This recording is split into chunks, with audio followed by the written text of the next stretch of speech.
Hello, আসসালামু আলাইকুম। অনেকেই জানতে চেয়েছিলেন অ্যানিভার্সারিতে আমি কী করেছি। এটাই আজকে আপনাদেরকে দেখিয়ে দিচ্ছি। অ্যানিভার্সারিটা আসলে খুবই সিম্পলভাবে আমরা পালন করেছি, ওরকম কিছুই আহামরি না। জাস্ট একটা শাড়ি পরেছি। আসলে শাড়ি পরার ওরকম প্ল্যান ছিল না, যেহেতু আমি রাস্তায় কাপড়টা পেয়ে গিয়েছি। আর এটা দিয়ে একটা শাড়ি বানিয়ে নিয়েছি গজ কাপড়টা দিয়ে। তো ওইটাই পরেছি আর পেয়ার আপ করে পরে নিয়েছি একটা গোল্ডের কানের দুল আর গলার হার। যদিও এগুলো আমার না, আমার মেয়ের গিফট। আমার আব্বু আমার মেয়েকে কিনে দিয়েছিল। একটা ও জন্মের পরপর দিয়েছিল, আরেকটা দিয়েছিল ওর কোনো বার্থডেতে। আমি আসলে পছন্দ করে এগুলো নিয়েছিলাম। তো গিফটের মধ্যে আমার হাজব্যান্ডকে আমি কিছুই দেই না, জাস্ট একটা কেক আমি সারপ্রাইজ হিসেবে এনেছিলাম। আর আমার ননদ আমাদের জন্য এই কেকটা এনেছিল।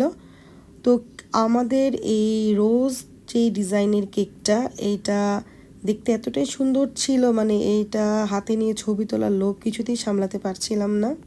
আসামি যদিও হাতে নিয়ে ছবি তুলতে চাই নাই, ওকে জোর করে আমি তুলিয়েছি, তারপর আমি নিজে নিয়ে নিয়েছি। আর এই গোলাপটা মিস্টার DIY থেকে আমার মেয়ে ওর সালামিগুলো দিয়ে এটা ওর বাবার জন্য এনেছে, আর অনেক কিছুই টুকটাক এনেছে। তো আমিও কিছু ছবি তুলে নিলাম। আর আমি সবসময় ভিডিও থেকেই ছবিগুলো নেই, তাই আলাদা করে তেমন কোনো ছবি তুলি না। কিছু ভিডিও আমার মেয়ে করে দিয়েছে, আমার হেল্পিং হ্যান্ড কিছু করে দিয়েছে। আর এখনও যে ভিডিওগুলো, এগুলো আমি স্ট্যান্ড দাঁড় করিয়ে তারপর করেছি। আমার ছেলের এক্সপ্রেশন শুধু দেখবেন, কতক্ষণ ভেঙ্গায়, জিব্বা দেখায়, কি করে না করে, মানে পাগলের মতন অবস্থা।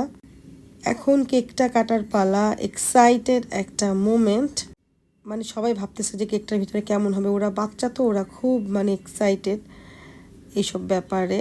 তো এখন কেকটা আমি কাটছি। কেকটা আসলে একটু হার্ড ছিল, কারণ কেকটা 3-4 ঘন্টার মতো আমি ফ্রিজে রেখেছি। কেকটা দিয়ে গিয়েছিল সন্ধ্যায়, কেটেছি রাতে। তো এখন অনেক গরম, যদি গলে টলে যায়, এর জন্য আমি কিন্তু একদম ডিপ ফ্রিজে রেখে দিয়েছিলাম অনেকক্ষণ। তো যা কেক টেক কাটাকাটি শেষ। কেকটা আমি অনলাইনে একটা পেজ থেকে নিয়েছি, আর কেকটা খেতে কিন্তু অনেক মজার ছিল। পেজের নামটা আমি কমেন্টে দিয়ে দিব, আপনারা একটু চেক করে নেবেন। তো এইভাবেই আমাদের অ্যানিভার্সারি শেষ হয়ে গেল। এখন দেখেন বাচ্চারা পার্ট বাই পার্ট কেকটা খুলছে, দেখার জন্য যে ভিতরে কি আছে।